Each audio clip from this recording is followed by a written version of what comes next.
Do you still miss your husband? It's been 20 years. I still talk to him. I told this to the kids right after he died.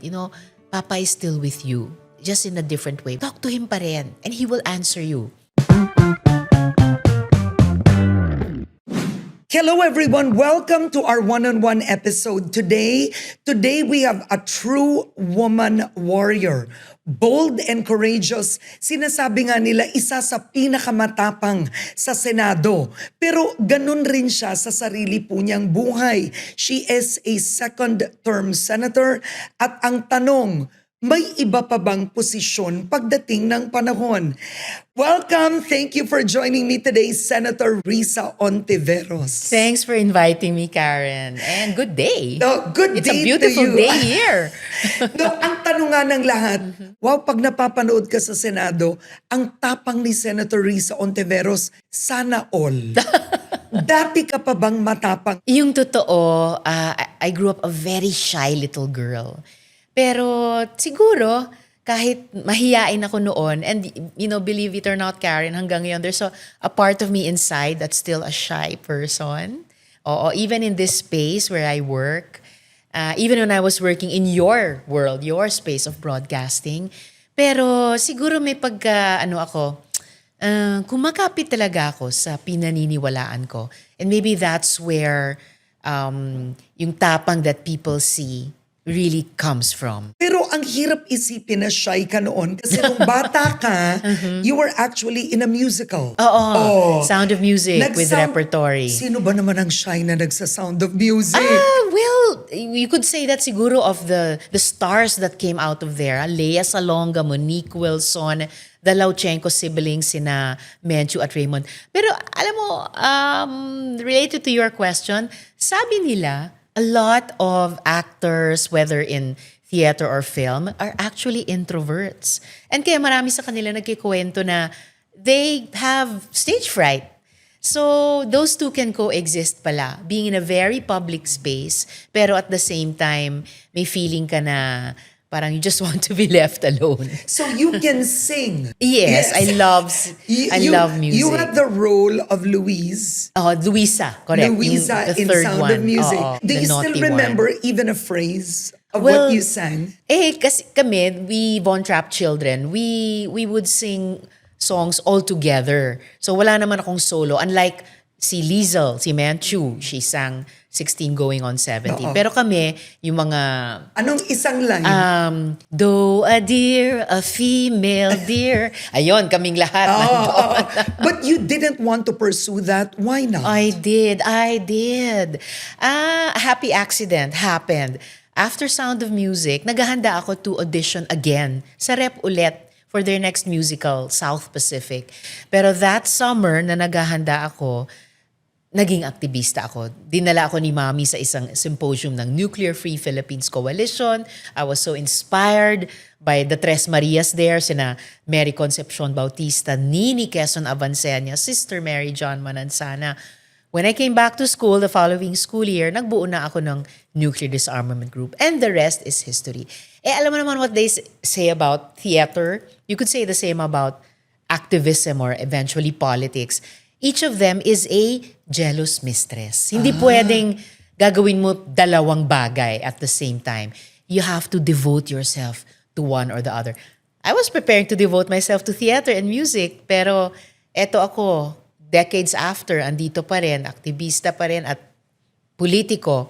But mark my word, Karen, babalik ako sa first love ko. Sa theater singing, at music. talaga, ha? Talaga. Because ang Pagkatapos ng nakakabilib politika. sa'yo, you joined a rally or that symposium.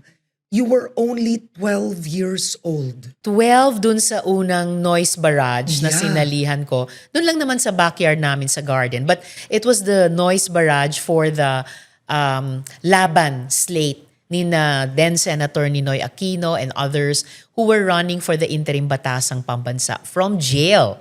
So yon 12 pa lang ako. Isipin mo? Oo nga. 12 years old, di ba? May pakialam ka na sa mga issue. Oo, apparently meron na because of the family I grew up in. What was the family like? Sikat ang kapatid mong si Si Pia Pia. bilang broadcaster. Yes. Si Jingay naman Oo. is also a sustainability expert. Oo.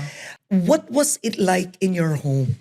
And it was actually the situation for the whole clan na nung dineclare yung martial law, naging mas oppositional na talaga yung pakiramdam nung mga Ontiveros, even yung mga Navarro sa side ni Mommy. So by the time of the Noise Barrage of 78, talagang buhos kami doon. Sali talaga ako with all my heart. Maingay kaming clan. Rambunctious. Oo. Maraming strong personalities, including or especially among the women. So, ako naman, di ba, shy little girl. Pero as, while I was growing up, I felt na kahit malalakas yung mga manang ko, malalakas ang boses, tuwing family reunions, whenever I would say something, I felt na nakikinig naman sila. So, that was the atmosphere I grew up in. Siguro, that's how I put together yung tapang na nakikita ng tao, tsaka yung shyness ko as a person. So, napagsasama ko. It dates from my childhood also. What was it like with your parents? Ayun. Mahirap ba kayo noon? Ano yung Middle buhay? class talaga. So, and yun na nga, like many middle class parents, my parents actually voted for Marcos Sr. when he first ran in 65. Pero hindi na sila bumoto sa kanya nung nagpa-re-elect siya, and yun na nga, naging oppositional na nung martial law. So, lumaki kaming middle-class family, Karen, with all the joys and the challenges even in those decades then. So, eventually, naranasan ko na yung bahay namin, actually nawala. Narimata ng SSS when my parents couldn't pay the amortization anymore. One blessing in disguise is going to school, natuto kaming mag-public kasi there were years we were a part of a carpool, but when there were months that we couldn't pay our contribution, so magpa-public kami. So from Merville to... Pareho tayo. Diba? Pareho tayo. Pareho, From south to na-experience north. ko yan. Oo. Ganon. And naranasan ko rin na nung nasa student council na ako sa college, umuutang ako sa mga student council mates ko for additional allowance sa mga kapatid ko kasi panganay ako eh. So, yung mga ganon, I think mga karanasan, mga alaala na all middle class people can relate with. Oo. Actually, ang hirap ng buhay noon, Oo. yun ang nagpapatibay sa isang tao. Ay nako, talaga. I super am grateful na kahit sa lahat ng problemang dinaanan, it really toughened us up and it toughened me up. Parang humaba ang PC ko, naging mas maparaan na, okay, may ganitong problema, may ganitong limitasyon. So, kailangan gumawa ng paraan. Because we have to survive, we have to go on. And like everybody, gusto ko rin to still go after my dreams and to support yung mga kapatid ko in going after their dreams. Did you always want to be at one point a politician? Never. Diba? Oh my God. Iisipin mo, no? Parang, No. wow, from Akbayan representative, Oo. biglang yung senador. Oo. Nakalimutan ng tao, ang hirap ng road mo to the Senate. Sobrang hirap. 2 beses muna akong natalo, Karen, before my 3rd and last try for the Senate. Sabi ko nga sa team ko noon, okay, if this is for us, this time I will win. Pero kung matalo ako 3 beses, I can take a hint from the universe. Never again. Pero sabi ko sa kanila, think of it na lang, not as our 3rd campaign, pero the 7th year of our long campaign. So, and even yung nabanggit mo nga, yung pagiging representative ko sa party list, sa Akbayan Party, no, sa House of Representatives, yun talaga, sa pilitan pa. I never dreamed of becoming a politician. Talagang kinumbinsi lang ako paulit-ulit ng mga kasama ko sa Akbayan to stand as a nominee. Ano ang pinakamahirap sa pagiging isang politiko sa totoo lang? It is a lot of physical energy na kailangang i-devote. Kasi, syempre, yung politika natin, punong-puno ng pangarap. At the same time, napaka-personalistic sa ngayon. So talagang, you have to be there. Individually, as a person. But what about temptation? Sa Nandun. totoo lang. Oo. Because isipin mo, na-experience mo yung walang pera. Yeah. Tapos Yeah. yan, suddenly, you are in power. Oo. Napakadali kumita ng pera. It's a real challenge or temptation. sa ating, sa mga bansa tulad natin. And I just have to stay rooted, first of all, in my middle class origins, di ba? Nag-survive naman na, I'm grateful hindi kami mahirap all the time, pero hindi rin naman kami ever naging mayaman. So, kumbaga, it's life lesson for me na kayang mag-survive bilang middle class and to have that dream for everybody. But how do you resist it? Lalo na naririnig mo. Oo. Yung iba, may bahay sa Dasma, may bahay sa Forbes, naka-Escalade, alam mo yun, luxury vehicles. Yeah. Diba? Yeah. What is it in you that, yung strength mo that you're able to, I won't go there. Kasi ang ilan idealistic, tas naging trapo. Yeah. I hope and pray, Karen, to stay idealistic all my life. And paano ko nire-resist yung letting go of that idealism?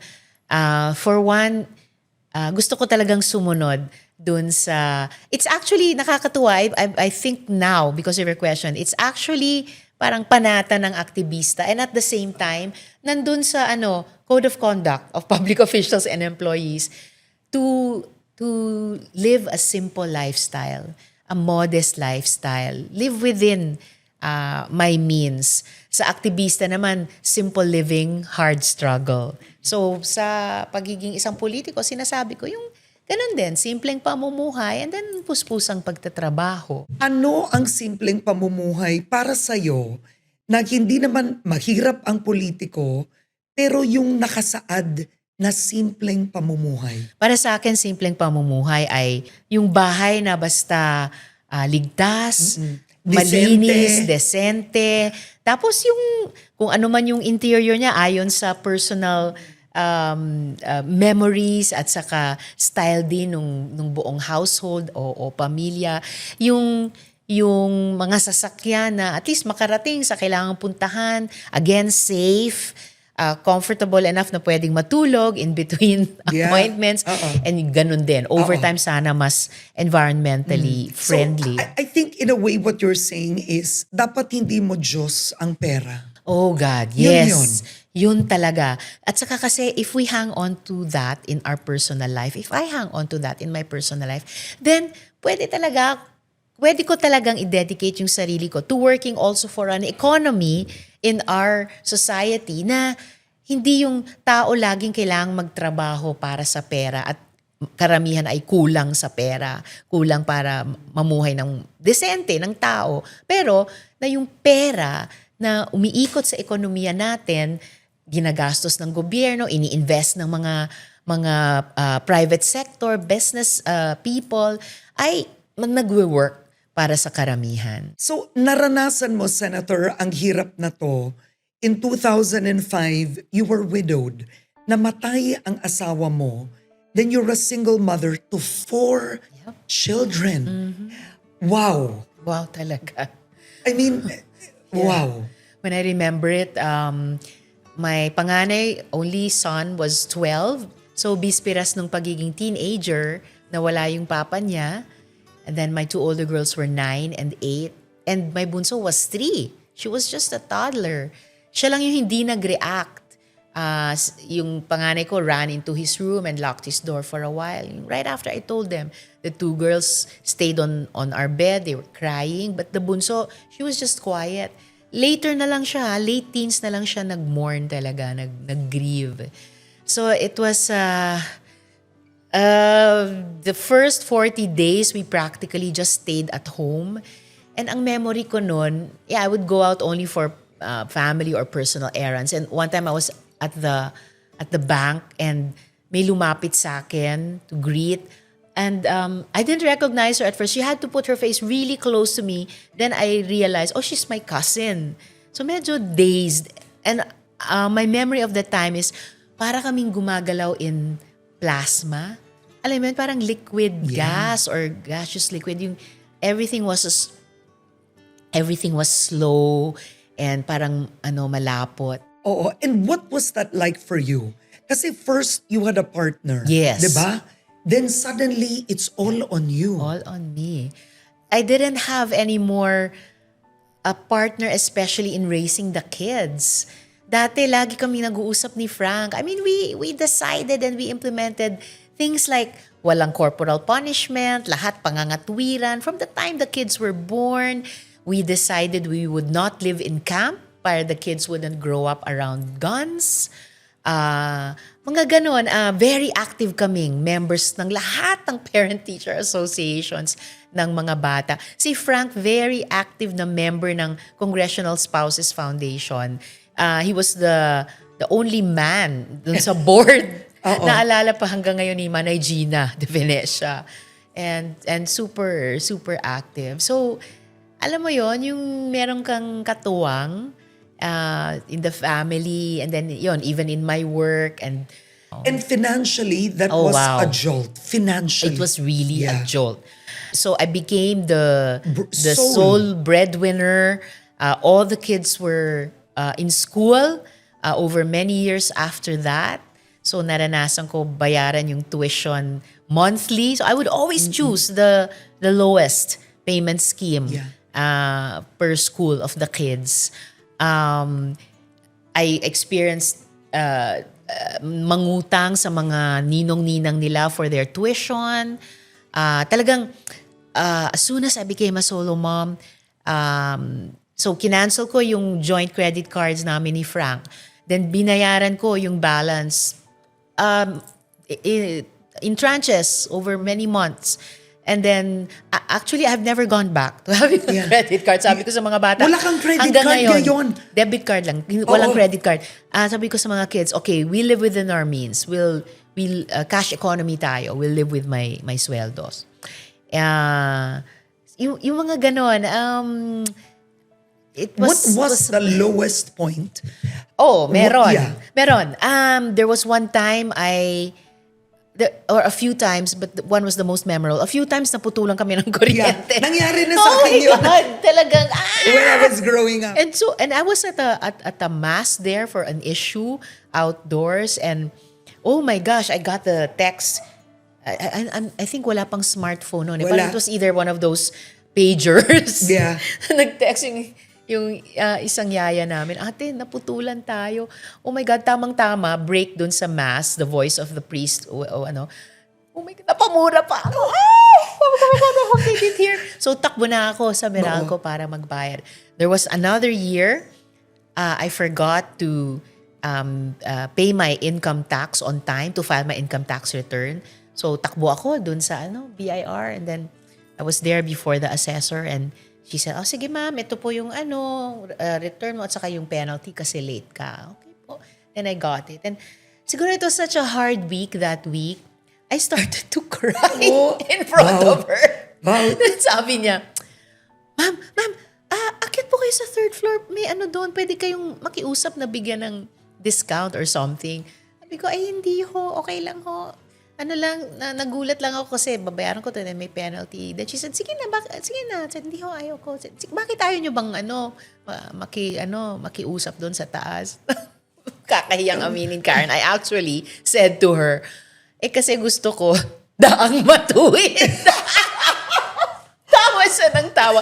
And to show how marites we Pinoys are, yung katabi niyang assessor, babae rin. While I was crying and trying to stop crying and making kwento to my assessor, the other assessor, parang naka-overhear siya. So, parang nagli-lean towards siya. Yeah. And then, nagtulak na siya ng tissue box niya. Doon, para I could get and wipe my tears. Kalaunan, all the assessors who that afternoon happened to be women were all seated close to my assessor and me sitting. Nagkikwentong buhay na lang kami. Yeah.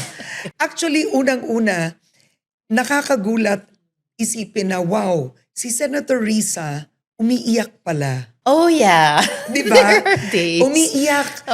Kung paano ka sumagot sa Senado, nakakalimutan ng ilang tao na tao ka rin. Oh, yeah. That's one. Very much so. Number two is, nakakagulat rin na isipin na sa hirap ng pinagdaanan mo, you had every opportunity to be corrupt. Oh yeah, I could tell you Isipin stories mo, about kasi nasa indecent proposals. Nasa kongreso ka, you could have been corrupt like the others. Ayoko talaga. I just wanted to stick it out with the kids, yung try for, our old lifestyle. Were you ever bribed? Several offers, indecent proposals, idinaan through channels papunta sa akin. At mayroon pang isang face-to-face in one of the, hindi siya open hearing, one of the confidential na processes. So, Anong sinabi?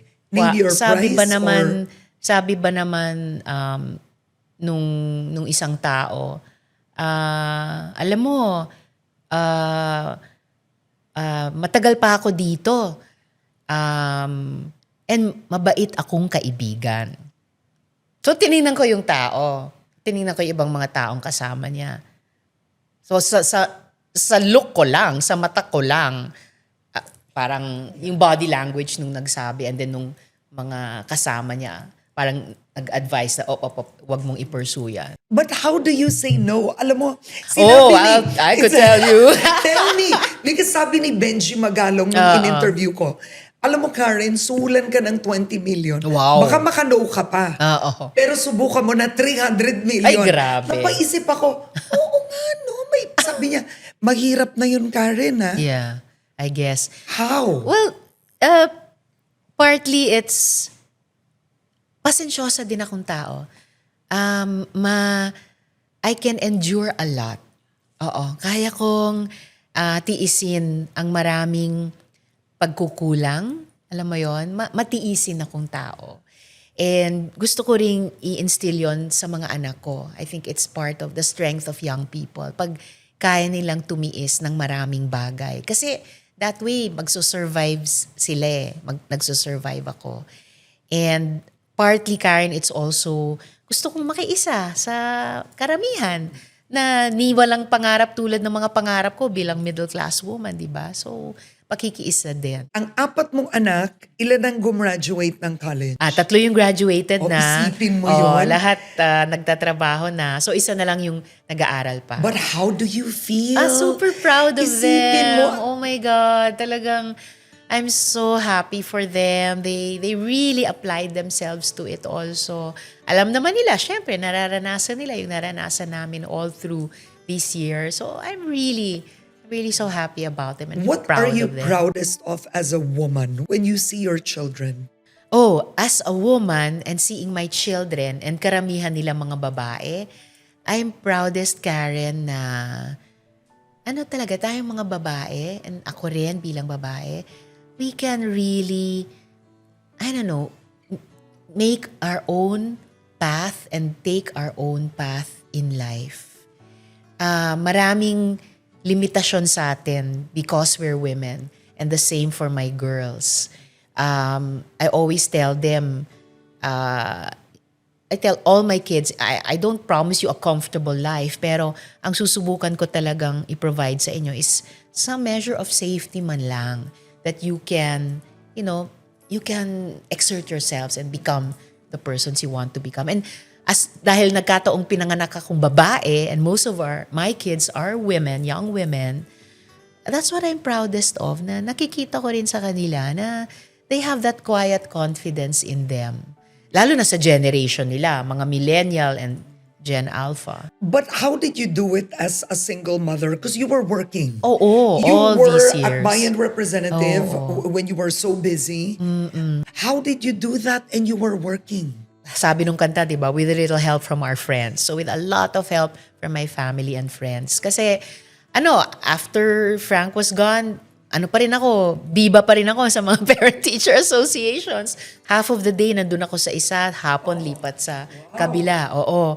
So, I would try as much as possible na yung mga mama things, mga parenting things, ako talagang gagawa. Yung mga trabaho, maya't-maya talagang I would ask, kunyari, a comrade din akbayan, please pwede mong gawin ito for me kasi mayroong ganito si isang anak ko. I would tell them, yung political task, pwede kong i-delegate. Pero yung parenting, hindi eh. Ako lang. So you never sacrificed parenting? Oh, of course, there were some times that I did, but I always tried not to. I always tried to be there. Kasi feeling ko, yung karanasan ng mga anak ko, pag wala ako doon or hindi ko nakita, wala na. Gone forever. Hindi na mauulit yon. So, I tried really. Hindi ako nag 100%, but I really, really tried to be there. Feeling ko rin kasi, now that they've grown up, they're growing, in my heart, I think it will matter to them that I was there. What was the most important advice you gave your girls? I gave it to all my kids, Kids, but also to the girls. Something na I still try to live by also. Sabi ko sa kanila, like when we were discussing anong course kukunin nila sa college, anong job a-applyan nila, I always just say, and I say it to young people, follow your bliss. Sabi ko sa kanila, sa mga girls ko and my son as well, you discover what you love most and then be excellent at it. And then, if you're excellent at it, yun na yung magiging serbisyo mo rin sa tao. And serving other people, you'll be happy. Ang tanong ko, will you remarry? Ah, I mean, napakaganda mo. I wish I could. You look great. Thank you. What about marrying again? I would love to. Really? But you know, But sometimes... do you have time to date? Will you have to date before you get married? Siguro, you would, right? Pero ako naman, I think if I've rediscovered a love, if I'm committed to someone, sometimes hindi na kailangan na in the same form as before. Because I've been happily married. So it's not as if i-deny ko sarili ko kung hindi ako magpakasal ulit. But if I've found a love, if I've committed, and tumatagal, para sa akin, yun na rin yung essence nun eh. Yung love, yung commitment for life. So, masayang-masaya na ako doon. Do you still miss your husband? I mean, it's been 20 years. Been 20 years. Do you Nagulat nga still kami ng cry? mga... Yeah, just recently the kids and I went up to Baguio for the 40th anniversary of Frank's PMA class. And it was such a happy weekend, and lalo na the formal dinner, they had a video of their mistas who died na. And ano pa rin, it's so nostalgic kasi happy memories, and then we're still part of this community, and so I still lalo na kunyari I'm in the ladies room, tas I make sure there's nobody else there. I still talk to him. Or at home. Yeah, sometimes nagbabago yung balance ng inner ear ko, and I always take it as a sign na nagpaparamdam ka. So I talk to him. Or if I have a question or I need to seek advice, tinatanong ko siya. I told this to the kids right after he died. Papa is still with you. Just in a different way. But in a way even closer than before. So talk to him pa rin. And he will answer you.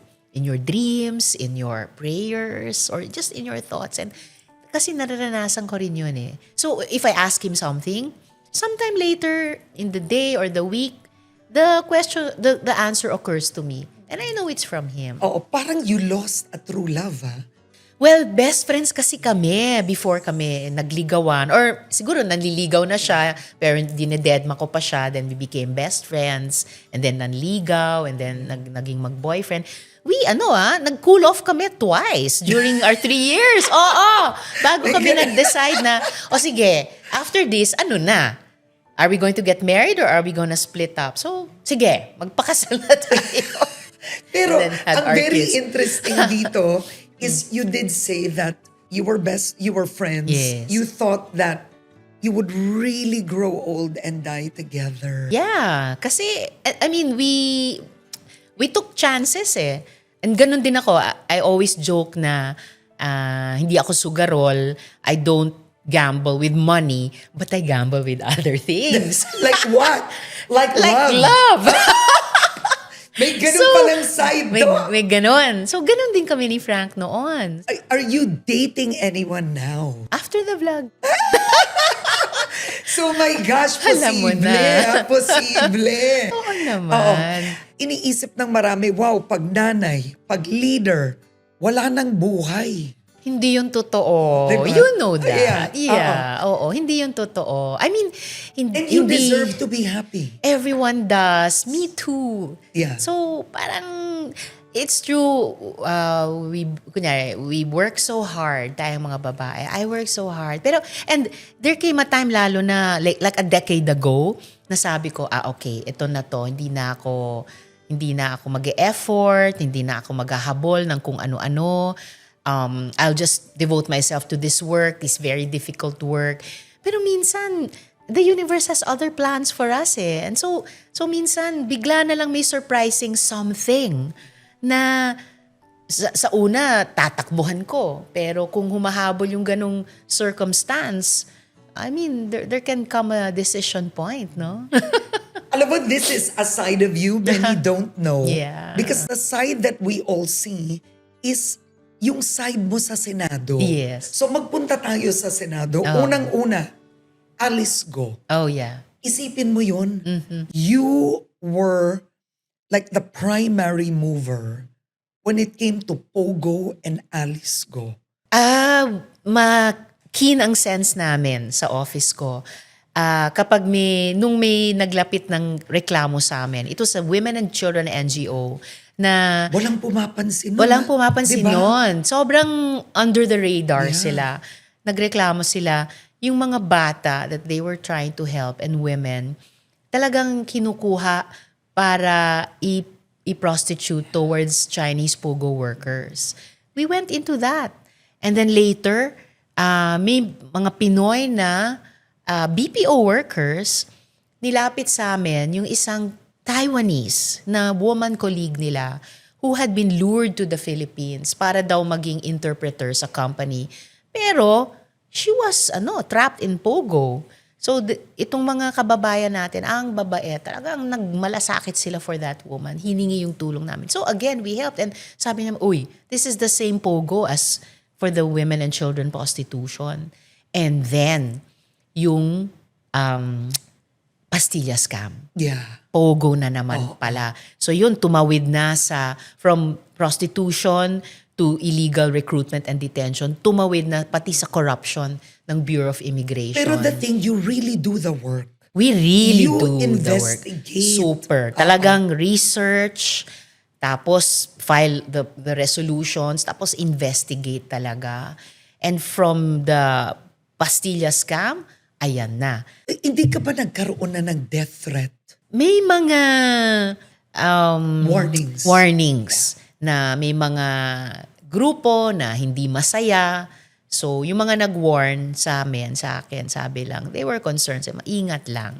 Kasi malaking pera ito. How do you work in the Senate na ang mga kasamahan mo ini-expose na tumanggap ng pera, binayaran, sinuhulan, humihingi, you work with them each and every day? Actually, ang sakit nitong buong karanasang ito, Karen, since last year, the whole flood control scandals, the investigations, and finally now the cases are getting underway. So, of course, masakit talaga para sa institusyon namin. And masakit din para sa amin individually because some of us are friends, di ba?